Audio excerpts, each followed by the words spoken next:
गौरी के लनवाए बाबा, गौरी के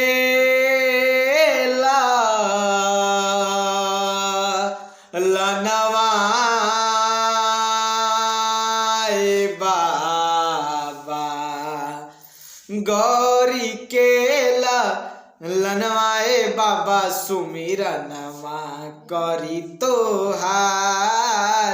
गौरी के लनवाए बाबा, सुमिरनमा करी तोहार।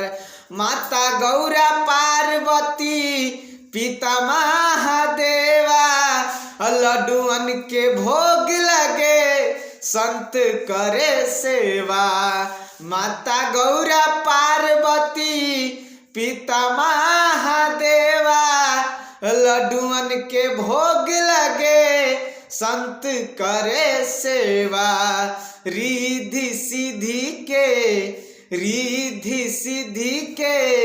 सजनवाए बाबा, रिद्धि सिद्धि के सजनवाए बाबा, सुमिरनवा करी तोहार। रिद्धि सिद्धि के सजनवाए बाबा, सुमिरनवा करी तोहार।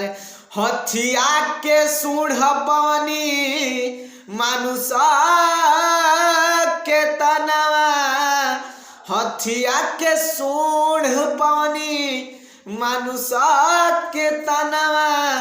सब देवता में पहले होखे सुमिरनवा, सब देवता में पहले होखे सुमिरनवा।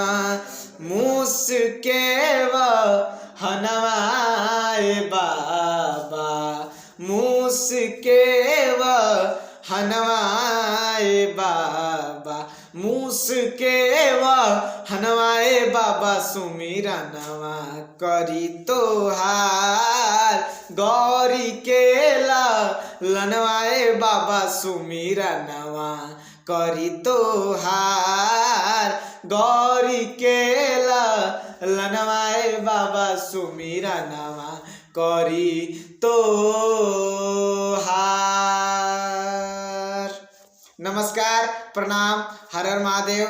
मैं आपका दोस्त, आपका बेटा, आपका दुलारा सिंगर ओनिस राजा।